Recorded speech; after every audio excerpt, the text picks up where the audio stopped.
Holes का time travel से क्या कनेक्शन है और क्या हम इनके जरिए फ्यूचर या पास्ट में जा सकते हैं?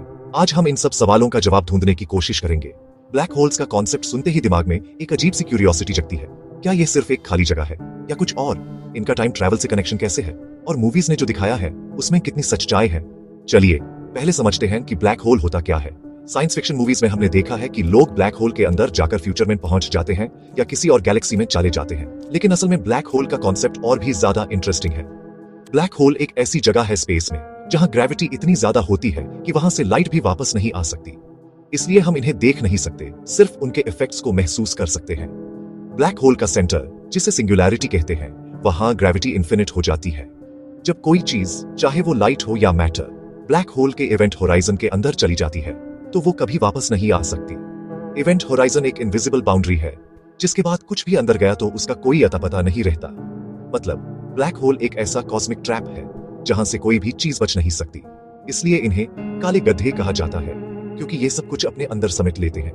आइंस्टाइन की जनरल रिलेटिविटी थ्योरी के हिसाब से जब कोई मैसिव स्टार अपनी जिंदगी के एंड पर पहुंचता है तो वो एक जबरदस्त एक्सप्लोजन सुपरनोवा के बाद अपने ही वेट के नीचे कोलैप्स हो जाता है। इसी कोलैप्स से बनता है ब्लैक होल। अब बात करते हैं सबसे एक्साइटिंग चीज की, टाइम ट्रैवल।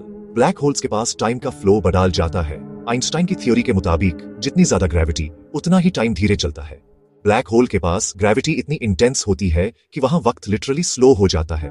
सोचो, अगर आप किसी स्पेसशिप में बैठकर ब्लैक होल के पास जाते हैं तो आपके लिए कुछ घंटे या दिन बीतेंगे, लेकिन बाकी यूनिवर्स में शायद हजारों साल गुजार चुके होंगे। यानी आप फ्यूचर में पहुंच जाओगे जब वापस लौटोगे।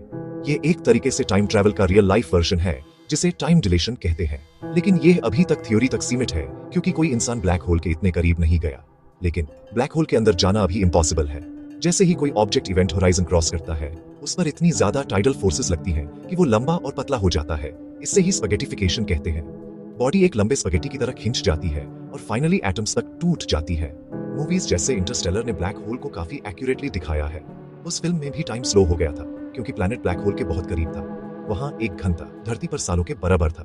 ये कॉन्सेप्ट साइंस पर बेस्ड है, इमेजिनेशन पर नहीं। लेकिन रियलिटी में अभी तक कोई इंसान ब्लैक होल के पास नहीं गया है। हम सिर्फ टेलीस्कोप्स और स्पेस प्रोब्स की मदद से इन्हें स्टडी कर पाते हैं। ब्लैक होल्स इतने दूर हैं कि उन तक पहुंचना अभी हमारे लिए इम्पॉसिबल है। ब्लैक होल्स अभी भी एक बड़ी मिस्ट्री है।